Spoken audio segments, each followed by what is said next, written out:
चलो, हम लोग डिफरेंस देख रहे थे यूक्रोमेटिन और हेटेरोक्रोमेटिन में, अभी और डिफरेंस देखेंगे।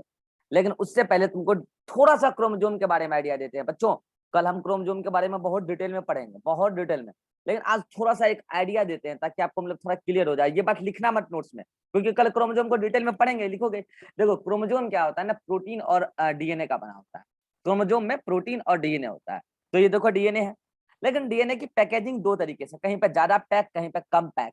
मतलब कहीं पे यूक्रोमेटिन है तो कहीं पे हेटेरोक्रोमेटिन है। और फिर ये प्रोटीन से घिर जाता है। ये पूरा स्ट्रक्चर जो है, ये देखो ऐसे करके प्रोटीन से पूरा का पूरा स्ट्रक्चर ऐसे ऐसे ऐसे ऐसे करके घिर जाता है।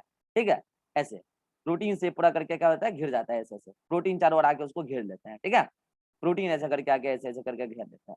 अब अगर यही स्ट्रक्चर को बनाते हो मोर करेक्टली, तो आपको ऐसे दिखता है। देखो ऐसे क्यों दिखता है ऐसे, अब आप समझ ही गए होगे। कहीं पे ज्यादा कंडेंस है, यहाँ पे देखो डीएनए कम कंडेंस, ज्यादा कंडेंस हो गया तो सिकुड़ गया। फिर किनारा देखो आके सिकुड़ गया, किनारा सिकुड़ गया देखो। फिर बीच में फूल गया, क्यों फूल गया, क्योंकि यहाँ पे डिफ्यूज पार्ट था। तो इसकी वजह से आप उसका मोर्फोलॉजी मतलब एक्सटर्नल अपीयरेंस इस तरीके से दिखाते हो। तो ये क्या है, क्रोमोसोम। अब एक क्रोमोसोम का स्ट्रक्चर के बारे में आपको थोड़ा सा आइडिया दे रहा हूँ।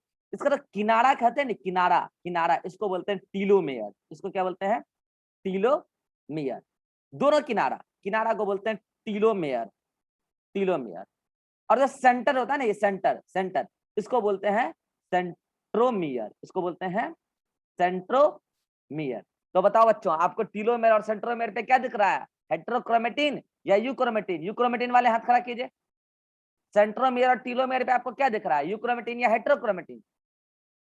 यूक्रोमेटिन या यूक्रोमेटिन वाले हाथ खड़ा कीजिए, कोई नहीं है। चलिए हेटेरोक्रोमेटिन वाले हाथ खड़ा कीजिए। हेटेरोक्रोमेटिन, तो भैया यहाँ हेटेरोक्रोमेटिन मिल रहा है ना, ज्यादा कंडेंस्ड है ना यार टीलोमेयर, सेंट्रोमियर, टीलोमेयर पे। अब बाकी पोर्शन जो बचा रह गया वो क्या है, आपका यूक्रोमेटिन है। तो ये बस अभी ये वर्ड पकड़ो कि टीलोमेयर किनारा होता है क्रोमोसोम का, और सेंट्रोमियर सेंटर होता है। बाकी क्रोमोसोम को डिटेल में कल पढ़ेंगे, ठीक है। तो ये हमको बताना था। दूसरी बात ये बताना था कि जब डीएनए का रेप्लिकेशन करना होता है, तो पता है डीएनए के रेप्लिकेशन के बाद ये पूरे डीएनए का स्ट्रैंड खुलते जाता है। और जैसे यहाँ पे पार्ट है ना, ये खुल जाएगा, ये ऐसे खुलेगा, दोनों स्ट्रैंड खुल गया। बाकी इधर पूरा का पूरा पैक्ड जो था वैसे है। अब यहाँ पैक्ड खुल गया। अब इसके सामने नया स्ट्रैंड का फॉर्मेशन स्टार्ट हो गया, और इसके सामने नए स्ट्रैंड का फॉर्मेशन स्टार्ट हो गया। फिर ये स्ट्रैंड बन गया यहाँ तक, फिर ये खुलेगा, मतलब अगला पोर्शन फिर ऐसे खुलेगा, यहाँ तक, यहाँ तक खुलेगा, यहाँ तक, और आगे का पोर्शन वैसे। अब अगला स्ट्रैंड जो यहाँ बना था, ये स्ट्रैंड फॉर्मेशन कंटिन्यू है दोनों साइड। अब इधर जो बन गया वो पोर्शन तब तक क्या हो गया, क्वाइल हो गया। इधर जो बन गया वो पोर्शन तब तक क्वाइल हो गया। मतलब अब आपको भी पूरा डिटेल में पढ़ाएंगे हम डीएनए रेप्लिकेशन में।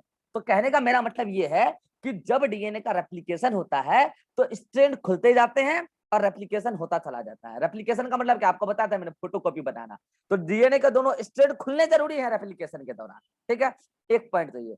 दूसरा पॉइंट क्या है कि जब ट्रांसक्रिप्शन होता है तो ट्रांसक्रिप्शन के दौरान भी यही होता है, डीएनए का स्ट्रैंड को खुलना पड़ता है। और मैं बता दूं बच्चों, ट्रांसक्रिप्शन डीएनए के एक ही स्ट्रैंड से होता है। खैर ये सब अभी आपके काम का नहीं है, आगे हम आपको मॉलिक्यूलर बायोलॉजी में सिखाएंगे। बस इतना रखिए कि डीएनए का रेप्लिकेशन डीएनए के दोनों स्ट्रैंड से होता है, दोनों धागे मतलब दोनों जो ये हैं दोनों पार्ट दोनों से होता है। और डीएनए का ट्रांसक्रिप्शन डीएनए से आरएनए बनना एक ही स्ट्रैंड से होता है। तो चाहे हो ट्रांसक्रिप्शन चाहे हो रेप्लिकेशन, डीएनए को खुलना तो पड़ेगा, डीएनए को खुलना तो पड़ेगा।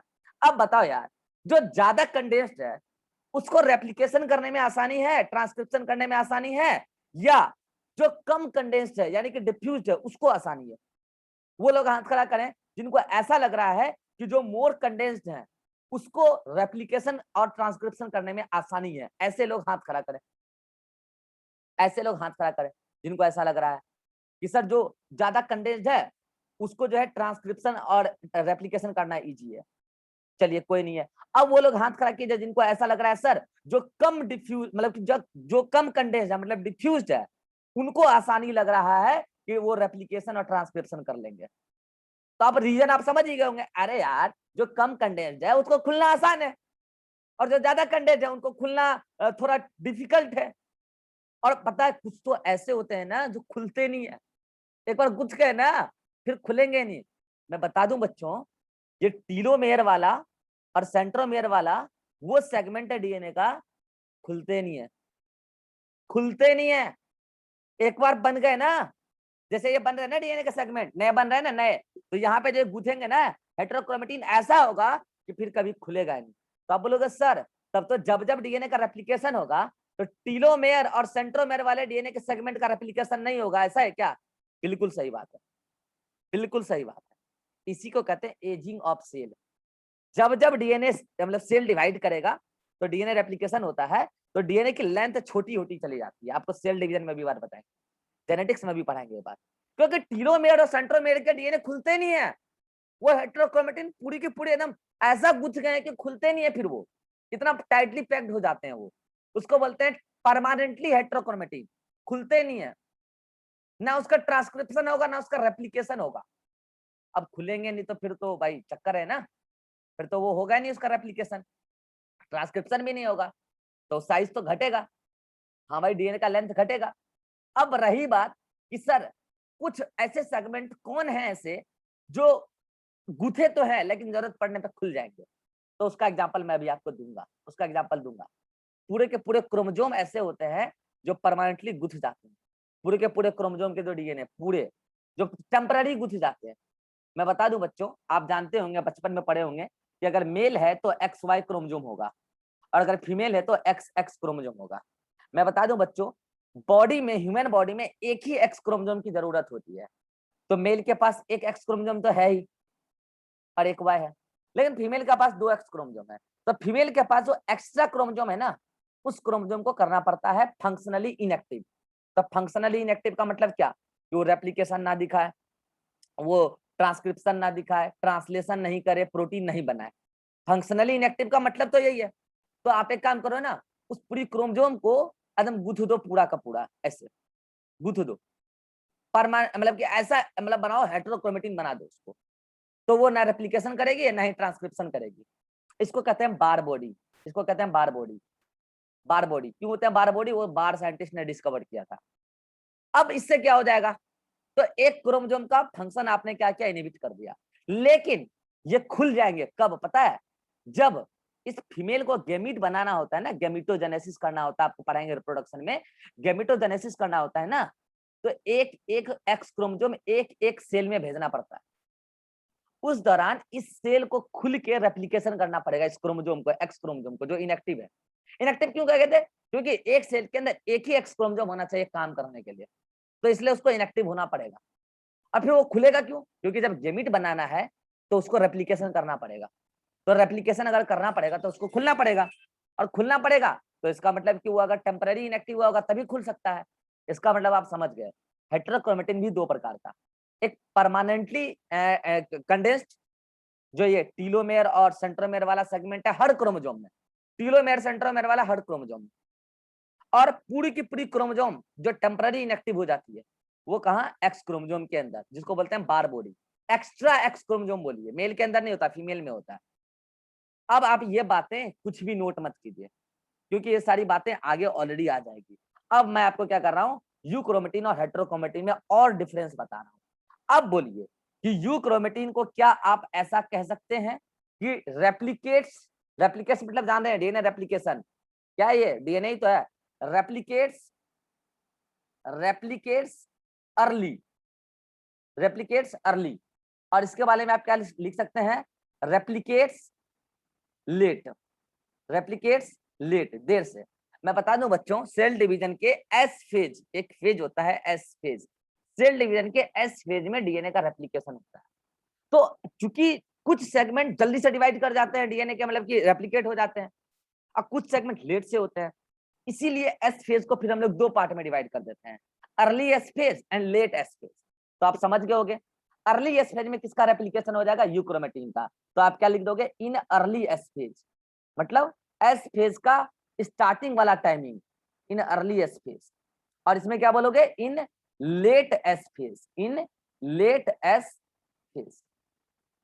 तो ये तो क्या हो गया आपका, ये early replicates and let replicates. इसके अलावा और भी आप क्या बात बोलोगे कि ट्रांसक्रिप्शनली मोर एक्टिव, ट्रांसक्रिप्शन जल्दी कर देगा, ट्रांसक्रिप्शनली, ट्रांसक्रिप्शनली मोर एक्टिव, ज्यादा एक्टिव है ना। और इसके बारे में क्या बोलोगे आप? Transcriptionally transcriptionally less active, transcriptionally less active. अब आप क्या करोगे कि हेटेरोक्रोमेटिन के बारे में भी आप दो प्रकार का बताओगे। ये ट्रांसक्रिप्शनली लेस एक्टिव का ना, यहीं से लाइन खींचना और उसको दो कैटेगरी में फिर से डिवाइड कर देना, और एक को बोलना कि जो लेस एक्टिव बोला है, एक को बोलना transcriptionally permanent inactive. Transcriptionally, transcriptionally मतलब ट्रांसक्रिप्शन कभी शो ही नहीं करेगा, transcriptionally permanent, permanently inactive, permanently inactive. और इसमें क्या बोलोगे आप, transcriptionally, transcriptionally temporary inactive, temporary inactive. पता है बच्चों, ऐसे हेटेरोक्रोमेटिन, ऐसे हेटेरोक्रोमेटिन जो परमानेंटली इनएक्टिव हो जाते हैं, उसको हम लोग बोलते हैं कंस्टिट्यूटिव, कंस्टिट्यूटिव हेटेरोक्रोमेटिन। क्या बोलते हैं, कंस्टिट्यूटिव हेटेरोक्रोमेटिन, नाम है उसका कंस्टिट्यूटिव हेटेरोक्रोमेटिन। और जो टेम्पररी इनएक्टिव होते हैं उसको बोलते हैं फैकल्टेटिव। फैकल्टेटिव का मतलब होता है ऑप्शनल, फैकल्टेटिव ऑप्शनल मतलब उसके पास ऑप्शन है दोबारा खुलने का, फैकल्टेटिव हेटेरोक्रोमेटिन। अब आप एग्जांपल बता दीजिएगा, अभी आपको मैंने एग्जांपल बताए सही, चलिए बताइए एग्जांपल, इसके बारे में एग्जांपल क्या लीजिएगा, जल्दी बोलिए, जल्दी बोलिए, इसके बारे में एग्जांपल क्या बोलेगा। सेगमेंट ऑफ, यानी कि ऐसे बोल दीजिए, telomere, telomeric end centromeric segment, telomeric end centromeric segment of chromosome constitutive heterochromatin में आएगा जो परमानेंटली इनएक्टिव है। Telomeric end centromeric segment of chromosome, segment of chromosome. और इसके बारे में एग्जांपल क्या दीजिएगा, बार बॉडी, इसके बारे में एग्जांपल क्या दे दीजिएगा, बार बॉडी। और बार बॉडी का ब्रैकेट में क्या लिख लीजिएगा, बार बॉडी का ब्रैकेट में लिख लीजिएगा inactivated x chromosome, inactivated x chromosome, उसी को कहते हैं क्या, आपको उसी को क्या कहते हैं हम लोग, बार बॉडी। अगर आप चाहें तो अब ये डायग्राम आप बना सकते हैं, लीजिए मैं यहीं पे बना देता हूँ छोटा सा डायग्राम, छोटा सा डायग्राम छोटू सा बना लेना यहाँ पे, ये ऐसा, ये क्रोमोसोम बना लेना, और यहाँ पे क्या करना, थोड़ा कंडेंस दिखा देना, यहाँ पे खुला हुआ सा दिखा देना, यहाँ पे फिर कंडेंस दिखा देना, फिर यहाँ पे खुला हुआ सा दिखा देना, और लास्ट में फिर और कह देना कि यही क्या है, ये वाला सेगमेंट और ये वाला सेगमेंट और ये वाला सेगमेंट, यही क्या है, कंस्टिट्यूटिव हेटेरोक्रोमेटिन है, ये तीनों सेगमेंट।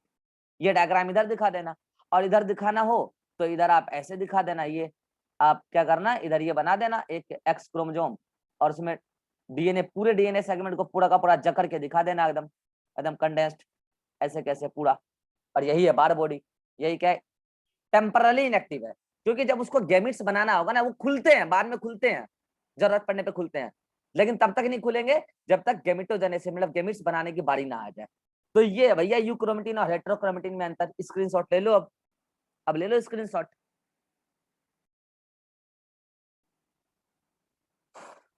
अब रही बात कि सर यूक्रोमेटिन को यूक्रोमेटिन क्यों बोला और हेटेरोक्रोमेटिन को हेटेरोक्रोमेटिन क्यों बोला। अरे यार अब बताओ, जब उन्होंने जब ये फ्लेमिंग साहब ने डाई किया होगा, तो एक बात बताओ, जहां पर चीजें ज्यादा जकड़ी हुई है, मान लो कि मेरा डाई था येलो कलर का, येलो क्या मतलब वो डाई बेसिकली इस टाइप का था, मैं बता दूं इस टाइप के कलर का था, ये ऐसा, ठीक है। तो जब वो डाई अगर कहीं से गुजरा, मतलब जो पार्ट डिफ्यूज्ड है, तो वहां से डाई आसानी से पास कर जाएगा, यस और नो।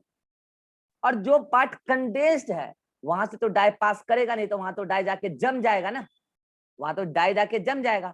और जो पार्ट कंडेंस्ड है वहां जाके डाई जम के जो भी कलर देता है, डार्क टाइप का कलर दे देता है। और जहां पे पार्ट कंडेंस्ड नहीं है, तो वहां से तो वो वहां पे कलर पकड़ ही नहीं पाए ना ज्यादा, तो वो तो निकल गया ना साइड से, डाई ही निकल गया साइड से। तो क्या आप इस यूक्रोमेटिन को लाइट रीजन कह सकते हो, यस और नो, यस। तो आप इसमें एक पॉइंट यहाँ पे क्या लगाओगे, known as light region, known as light region of chromatin fiber of chromatin fiber। क्या आप ऐसे हेटेरोक्रोमेटिन में ये बात कह सकते हो, known as dark region of क्या, क्रोमेटिन फाइबर। क्यों भाई, जब आपने स्टेनिंग किया तो जहां पर डाई रुक गया तो वहां पे पूरा का पूरा पोर्शन कलर हो गया और आपको डार्क कलर दिख रहा है, जो भी कलर है उसका दिख रहा है, मतलब कि पूरा पूरा गहरा कलर का दिख रहा है। डार्क रीजन इसके कंपैरिजन में यहाँ मतलब गहरा और फीका समझो, और उजला और काला नहीं समझना है। ये लाइट का मतलब यहाँ फीका है और डार्क का मतलब यहाँ काला नहीं है, गहरा है। आप चाहो तो हिंदी में लिख लेना, गहरा और फीका कलर। तो ये पूरा का पूरा फीका दिखा, कलर ज्यादा पकड़ा ही नहीं वहां। जहाँ पूरा का पूरा डिफ्यूज्ड पार्ट था, कंडेंस था, वहां कलर पकड़ा अच्छे से, क्योंकि वो फाइबर है ना वहां पे, एसिडिक नेचर है ना वहां पे, डीएनए है ना वहां पे, तो वो पकड़ लिया कलर को, गहरा रंग दे दिया। तो इसीलिए इसको बोले डार्क रीजन, इसको बोले लाइट रीजन। रही बात कि सर यू और हेटेरो का मतलब नहीं समझ में आया, एक बात बताओ, यू का मतलब आप क्या जानते हो, सच्चा मतलब ट्रू। क्रोमेटिन का मतलब क्या, क्रोमेटिन फाइबर मतलब वो कलर फाइबर। अरे एक बात बताओ, आप क्या जानते हो ये फाइबर क्या है, डीएनए। अच्छा डीएनए कौन है, जो ट्रांसक्रिप्शन भी करे और ट्रांसलेशन भी करे और जल्दी करे, अच्छा तो वही है ना। और हेट्रो, अब अगर यू का मतलब यहाँ पे मैंने बता दिया ट्रू, तो हेट्रो का मतलब उसके कंपैरिजन में क्या हो जाएगा, लेस ट्रू। फॉल्स मत बोलो यहाँ पे, लेस ट्रू। अरे यार लेट रेप्लिकेट करता है, लेट ट्रांसक्रिप्शन करता है, कम कम ट्रांसक्रिप्शन करता है, तो ये अच्छा क्रोमेटिन नहीं है यार। इसीलिए इसको बोला हेटेरोक्रोमेटिन और उसको बोला यूक्रोमेटिन। अब आप ये बात तो यहाँ पे लिखा हुआ है ही नीचे ब्लू कलर से, replicates early and transcriptionally more active, इसी वजह से इसको यूक्रोमेटिन बोल रहे हैं, उसको हेटेरोक्रोमेटिन बोल रहे हैं। तो अब आपको दिमाग में ये बैठ जाना चाहिए, यू मतलब, अब आप चाहो तो लिख भी लो, आप चाहो तो लिख भी लो, यू के सामने ऐसे लिख लो क्या, ट्रांसक्रिप्शन एंड रेप्लिकेशन करने वाला, रेप्लिकेशन एंड ट्रांसक्रिप्शन, ट्रांसक्रिप्शन अच्छे से करने वाला, अच्छे से करने वाला। और इसके ब्रैकेट में क्या लिखोगे, वही नहीं करने वाला। इसके ब्रैकेट में क्या लिखोगे, रेप्लिकेशन,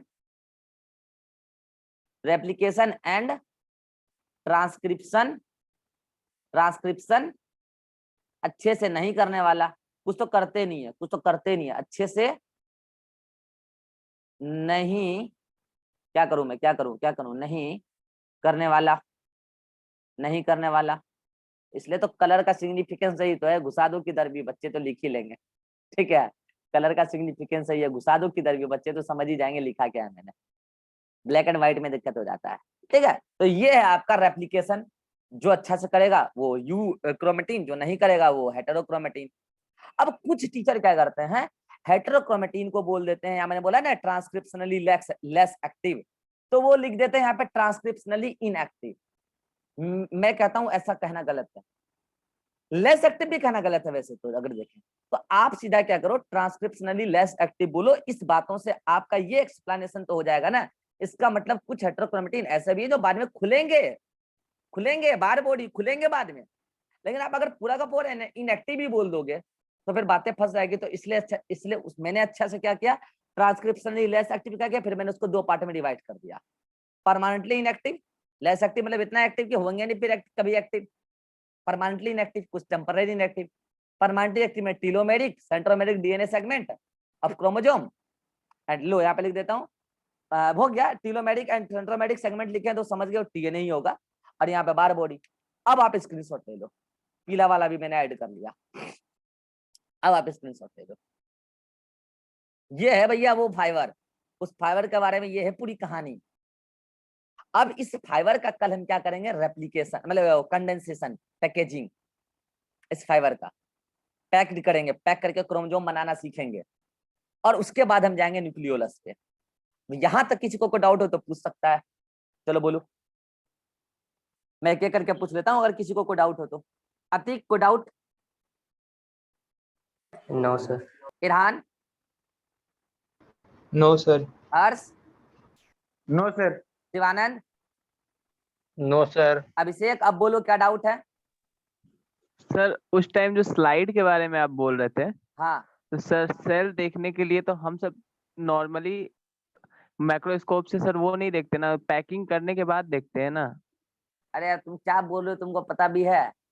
ये पता है क्या बोल रहा है कि सर सेल डिवीजन जब देखना होता है तो अगर हमको डीएनए का कंटेंट देखना है तो नॉर्मली ऐसे तो थोड़ी देखेंगे। ये ऐसी बातें कर रहा है। अरे A for apple B for ball पहले सीख लो, उसके बाद बड़ी बड़ी वर्ड सीखना। ठीक है? ये कहीं से सुनी हुई बातें 9-10 में तुम कहीं पे पढ़े हो गए, अचानक से दिमाग में आ गया, फेंक दिए। भाई अभी एक एक वर्ड पढ़ो। अभी क्या है, तुमको पता ही नहीं है कि सेल किस किस स्टेज में देखा जा सकता है। सेल को फाइबर वाले स्टेज में भी देखा जा सकता है, सेल को क्रोमोसोम वाले स्टेज में भी देखा जा सकता है। अभी A for apple B for ball सीखो, फिर हम खुद ही बता देंगे ना कि कौन कौन स्टेज में। ठीक है, सवाल कर लिए, अच्छी बात है, लेकिन जो तुम पूछ रहे हो उसका जवाब यहाँ पे देना जायज नहीं है। इसलिए मैं इस सवाल का जवाब यहाँ पे नहीं दूंगा, क्योंकि अगर आपको जवाब दूंगा तो हर बच्चे यहाँ पे हो जाएंगे कंफ्यूज, और आपके सवाल का जवाब आगे ऑटोमेटिकली आपको मिलने ही वाला है। इसलिए मैं इस बात का जवाब यहाँ पे नहीं दे रहा हूँ। ठीक है, और कोई सवाल हो तो बोलो। No sir. ठीक है, वो आ जाएगा, आपके सवाल का जवाब आगे आ जाएगा। ठीक है, चलो, और किसी को कोई कंफ्यूजन नहीं है तो अब हम लोग क्या करेंगे, ये बात आप स्क्रीनशॉट ले लिए हो, इसको अच्छे से देख लो। अब बताओ मुझे, आगे आधा घंटा और चाहिए, टाइमिंग है क्या मेरे पास? अभी 5 बजा है, 5 बजने में बाकी है सर 15 मिनट है। 15 मिनट है ना? ये क्या नाम है, ये शिवानंद, क्लास जाना है क्या तुमको? संडे है सर। ओ आज संडे है, कल से तुम्हारा क्लास खुला है ना? Yes sir. अब वो तो कल से टाइमिंग चेंज कर लेंगे। हर्ष, तुम्हारा भी क्लास है? अभी नहीं है, कितने बजे है? आज नहीं है अब। आज नहीं है अब। इरहान, यस सर। क्लास है? क्लास मेरा सुबह में रहता है सर, सुबह अतिक, सुबह। अतिक तो तुमको कहीं भी नहीं जाना है? आधे घंटे, मतलब नो आधे सर। घंटे खींचे, सब लोग हाथ खड़ा करो। आधे घंटे क्लास खींचे, हाथ खड़ा करो जिनको जिनको हाँ है कि हाँ सर आधे घंटे और ले सकते हो आप। हर्ष को इतराज है क्या आधे घंटे और और पढ़े? सर डाउट, 1 मिनट रुक जाओ। हर्ष को इतराज है क्या? हाँ, हाथ खराब कर रहा, बोलो ईरान। और डाउट भी लेने वाले थे सर आज आप। देखो, डाउट लेंगे, डाउट 10-15 मिनट में हो जाएगा, इसलिए आधा घंटा बोले हैं। अभी जो मैं आपको बताने वाला हूँ ना, ये आपका बेस तैयार करेगा। और ये बेसिक बात मैं अभी अगर बता देता हूँ तो कल मैं डायरेक्ट आ जाऊंगा डीएनए पैकेजिंग पर। और अगर कल मैं ये बेस बताऊंगा तो क्या होता है कि स्टार्टिंग के आधे घंटे निकल जाएंगे बेस बताने में कल।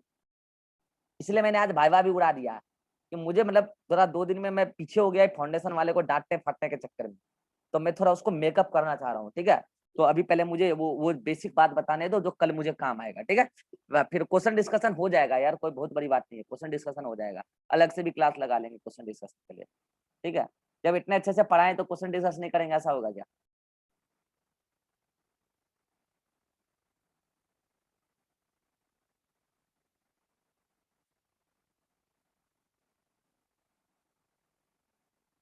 देखो क्या है, अभी हम आपको सेल साइकिल पढ़ा नहीं रहे, अगला तो हमारा चैप्टर ही पूरा का पूरा है cell cycle and cell division. उसके बारे में कुछ बेसिक बातें ऐसी है जो हमें यहाँ पे करनी पड़ेगी 10-15 मिनट में। अरे हम छोटी छोटी बातें कर लेंगे, बहुत हाई लेवल की बातें नहीं करेंगे, हम छोटी छोटी बातें, सुपरफिशियल बातें बस। हाई लेवल की बातें मैं तो बता रहा हूँ भाई साहब, मैं आपको इतना हाई लेवल का सेल्स साइकिल सिखा दूंगा ना, मतलब आप एमबीबीएस तक मुझे अगर भूलना चाहोगे तो भूल ही नहीं पाओगे, इतना पढ़ा दूंगा मैं सेल साइकिल। ये सेल साइकिल आपको, मतलब आप पोस्ट ग्रेजुएशन कर लोगे तब भी आपका पीछा नहीं छोड़ेगा। लाइफ में कुछ भी करोगे यार, सेल साइकिल बहुत इंपॉर्टेंट है, पीछा छोड़ता ही नहीं है। ये टॉपिक ऐसा बहुत इंपॉर्टेंट टॉपिक है बायोलॉजी का। मैं उसका कुछ बेसिक बात बस अभी आपसे करने जा रहा हूँ। मैं कह रहा हूँ कि बच्चों ये जो सेल साइकिल है ना, इसमें बेसिकली 2 स्टेज होते हैं। इसमें बेसिकली 2 स्टेज होते हैं, हैव 2 स्टेज। ये सारा बेसिक बात मैं लिख रहा हूँ, आप लोग नोट्स में लिख लेना, मैं बता दूंगा कैसे। मैं एकदम सीक्वेंस में लिख रहा हूँ। Have 2 stage. 1 स्टेज को कहते हैं हम लोग, एक स्टेज को कहते हैं हम लोग इंटरफेस, इंटरफेस, ठीक है। और एक स्टेज को कहते हैं हम लोग एम फेज, एम फेज, ठीक है। और यहाँ पे एम का मतलब, यहाँ पे एम का मतलब माइटोसिस भी हो सकता है, यहाँ पे एम का मतलब माइटोसिस भी हो सकता है और एम का मतलब मियोसिस भी हो सकता है। ठीक है, तो ये पहली बात मुझे बतानी थी कि सेल साइकिल में बेसिकली दो स्टेज होते हैं, एक होता है इंटरफेज और एक होता है एम फेज। एम फेज का मतलब यहाँ पर माइटोसिस भी हो सकता है, मियोसिस भी हो सकता है। क्या होगा आगे देखेंगे जब सेल साइकिल पढ़ेंगे तो। अब ये इंटरफेज जो होता है इसके बारे में हम कहते हैं कि it is actually preparatory phase, it is preparation for cell division. इसके बारे में कहते हैं प्रिपरेशन, तैयारी है ये, preparation of cell division, it is preparation of cell division. और इसको बोलते हैं एक्चुअल में it is actual cell division, actual division phase, actual division phase, actual division phase, actual division phase. फिर पता है हम लोग क्या करते हैं, स्टडी के दौरान हम लोग इंटरफेज को फर्दर 3 कैटेगरी में डिवाइड, मतलब 3 अलग अलग स्टेज में डिवाइड कर देते हैं। तो इसके बारे में आप क्या लिख रहे हैं, हैव 3 सब स्टेजेस, हैव 3 सब स्टेजेस। और इसको अब डिवाइड कर रहे हैं 3 सब स्टेजेस में, तो वो कौन कौन है, तो देखिए 3 सब स्टेजेस में पहला होता है आपका यहाँ पे G1 फेज, जिसको बोलते हैं गैप 1, G1 फेज। क्यों बोला गैप 1 वो भी समझा दूंगा। फिर S फेज, ठीक है, फिर G2 फेज, ठीक है, और ये 3 फेज हो गया। अब सबका नाम भी लिख देता हूँ, फिर ये भी बता दूंगा कि G1 का मतलब क्या है यहाँ पे, G2 का मतलब क्या है यहाँ पे। क्या हो गया यार,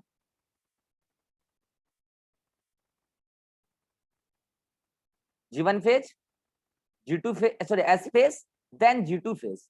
ये सीक्वेंस आपको याद होना चाहिए, यही मैं बताना चाह रहा हूँ कि पहले G1 फेज, तब S फेज, तब G2 फेज। ठीक है, रही बात कि इस G1 का मतलब यहाँ पे क्या है, इस G1 का मतलब यहाँ पे गैप, गैप 1, गैप 1। S का मतलब क्या है यहाँ पे, S का मतलब है यहाँ पे सिंथेसिस, S का मतलब है यहाँ पे synthesis of DNA, synthesis of DNA. और यहाँ G2 का मतलब क्या है, G2 का मतलब है गैप 2। किसके बीच में गैप, वो भी अभी आपको मैं समझा दूंगा। ठीक है, तो ये हो गया G1 phase, S phase, G2 phase. उसके बाद जब G2 फेज कंप्लीट हो जाता है तब जाके M फेज स्टार्ट होता है। और M फेज में ब्रॉडली अगर हम बात करें तो हैव 2 फेज, अरे यार, हैव 2 फेजेस। और ये 2 फेजेस कौन कौन है उसको मैं ले रहा हूं नेक्स्ट पेज पे, स्क्रीनशॉट लीजिए जल्दी से, जल्दी से 1 2 3 क्लिक। ठीक है, अब मैं उस हैव 2 स्टेजेस मैंने वहां लिखा था ना, हैव 2 स्टेजेस, तो उसको मैं थोड़ा यहाँ पे और ले रहा हूँ कि वो 2 स्टेजेस कौन कौन से हैं। तो वो हैं बेसिकली एक है आपका कैरियोकाइनेसिस, एक है कैरियोकाइनेसिस, और एक है आपका साइटोकाइनेसिस। ठीक है, तो ये 2 मेनली फेज होते हैं यहाँ पे, और इसका मतलब भी अभी आपको मैं समझा दूंगा कि इसका मतलब क्या होता है। यहाँ पे जो इसका मतलब है, यहाँ पे कैरियो का मतलब क्या है, कैरियो का मतलब न्यूक्लियस, कैरियो का मतलब न्यूक्लियस, और काइनेसिस का मतलब होता है डिवीजन, काइनेसिस का मतलब होता है डिवीजन, मतलब पहले न्यूक्लियस डिवाइड कर जाती है, साइटो का मतलब सेल, मतलब पहले सेल डिवाइड कर जाती है, और काइनेसिस का मतलब तो मैंने आपको सिखा ही रखा है कि डिवीजन। तो एक्चुअल में क्या है, कैरियोकाइनेसिस क्या है, डिवीजन ऑफ न्यूक्लियस। फिर इस कैरियोकाइनेसिस के पास जो होता है हैव 4 सब स्टेजेस, हैव 4 सब स्टेजेस। और वो 4 सब स्टेजेस कौन है, तो देखिए वो 4 सब स्टेजेस सीक्वेंस में आपको पता होना चाहिए, 4 सब स्टेजेस आपको सीक्वेंस में पता होना चाहिए। एक होता है आपका यहाँ पे प्रोफेज, एक होता है प्रोफेज, देन होता है मेटाफेज, मेटाफेज, देन होता है एनाफेज, एनाफेज, और लास्ट में होता है टीलोफेज, लास्ट में होता है टीलोफेज। तो ठीक है, ये अलग अलग सेल डिवीजन के अलग अलग स्टेजेस के नाम हैं। ठीक है, ये प्रोफेज हो गया, उसके बाद मेटाफेज हो गया, उसके बाद एनाफेज हो गया। किसमें क्या होता है सब बातें हम पढ़ेंगे। टीलोफेज, टीलोफेज कंप्लीट होने के बाद आता है साइटोकाइनेसिस। तो देखिए अभी आपने इधर क्या सीखा था कि पहले जीवन फेज में आता है सेल, सेल डिवीजन अगर स्टार्ट करना है तो पहले जीवन में जो काम करना है कीजिए, फिर एस फेज में जो काम करना है कीजिए, फिर G2 में जो काम करना है कीजिए, तब आइए आप एम फेज में। एम फेज में पहले आप प्रोफेज में घुसिए, प्रोफेज के बाद आप मेटाफेज में आ जाइए, मेटाफेज के बाद आप एनाफेज में आ जाइए, एनाफेज के बाद आप टीलोफेज में आ जाइए, और टीलोफेज के बाद आप आ जाइए साइटोकाइनेसिस पे। तो पहली बात तो ये आपको सीक्वेंस कंप्लीट होना चाहिए। साइटोकाइनेसिस के बाद एक सेल से 2 सेल बन जाएगा, और फिर दोनों सेल वही काम करेगा जो अभी ये एक सेल ने ये काम स्टार्ट किया था, मतलब जीवन से फाइनली वहां। अब ये जो साइकिल सेल की जो पूरी साइक्लिक इवेंट है कि जीवन से स्टार्ट हुआ, 2 सेल बन गए, अब ये दोनों सेल भी वही काम करेंगे जो इस सेल ने किया था, तो इसी इवेंट को कह रहे हैं सेल साइकिल। इस बीच में क्या क्या होता है, बहुत चीजें होती है, बहुत चीजें होती है। अब मुझे जो बताना है काम की बातें, काम की बातें ये बताना है कि एस फेज में होता है सिंथेसिस ऑफ डीएनए, मतलब डीएनए रेप्लिकेशन। बस मुझे यही बताना था कि एस फेज में होता है डीएनए का रेप्लिकेशन। जो मैं बार बार कहता हूं ना कि डीएनए का रेप्लिकेशन होता है, वो कभी भी नहीं हो जाता। जब सेल डिवाइड करने जाती है तो एस फेज में ही जाके सेल का होता है डिवीजन। तो आपको एक पॉइंट ये याद रखना है कि एस फेज में होता है डीएनए का रेप्लिकेशन, ठीक है। रही बात कि यहाँ पर जब ये प्रोफेज आता है तो देखिए ये डीएनए क्या अभी यहाँ पे जीवन में वो क्रोमेटिन के फॉर्म में था डीएनए, एस फेज में भी क्रोमेटिन ही था, जीवन तक भी क्रोमेटिन ही है। जब वो आया प्रोफेज में तो यहाँ पे स्टार्ट होता है डीएनए कंडेंसेशन, मतलब आप यहाँ लिखेंगे DNA condensation starts, DNA condensation, DNA condensation starts, DNA condensation starts. लेकिन आपको डीएनए कंडेंसेशन के लिए क्या चाहिए, हिस्टोन प्रोटीन चाहिए। तो बच्चों हिस्टोन प्रोटीन G2 फेज में बन जाता है। तो आप यहाँ पे क्या लिखेंगे, synthesis of histone protein, synthesis of histone protein, जो कि हेल्प करेगा किसमें, डीएनए के पैकेजिंग में। और मतलब डीएनए कंडेंसेशन मतलब पैकेजिंग डीएनए का, वो स्टार्ट कहाँ हो जाता है, प्रोफेज में। मैं आपको बता दूं डीएनए फुल्ली कंडेंस्ड कहाँ हो जाता है, मेटाफेज स्टेज में। मतलब यहाँ पे आप कह सकते हैं DNA condensation completed, DNA condensation, DNA condensation completed, DNA condensation completed. पता है ये डीएनए कंडेंसेशन को आप मोर करेक्टली कह सकते हैं क्रोमेटिन कंडेंसेशन, ठीक है। उसके बाद जब टीलोफेज आता है तब यहाँ पे हो जाता है उसका डीकंडेंसेशन, here डीकंडेंसेशन starts, डीकंडेंसेशन of chromatin, डीकंडेंसेशन of chromatin, अरे यार क्रोमेटिन होगा ना, डीकंडेंसेशन ऑफ क्रोमेटिन स्टार्ट्स। और फाइनली यहां आके साइटोकाइनेसिस के बाद यहां आप क्या लिखेंगे, chromatin again formed, chromatin, chromatin again formed. तो आप बेसिकली क्या करेंगे, यहाँ पे जो डीएनए कंडेंसेशन लिखे हैं आप इसको बेसिकली क्या लिख दीजिए, क्रोमेटिन कंडेंसेशन, ज्यादा अच्छा रहेगा। Chromatin condensation starts, chromatin condensation, chromatin condensation completed, completed. उसके बाद ये एनाफेज में क्या होगा, उससे कोई लेना देना आपको यहाँ नहीं है। फाइनली टीलोफेज के दौरान डीएनए का फिर मतलब क्रोमेटिन का डीकंडेंसेशन हो जाएगा और फिर यहाँ क्रोमेटिन बनकर तैयार हो जाएगा। फिर ये दोनों सेल वही करेगा। इसका मतलब यहाँ पे क्या था, यहाँ पे क्रोमेटिन था, लिख लीजिए यहाँ क्या है, क्रोमेटिन फाउंड, क्रोमेटिन फाउंड, ठीक है।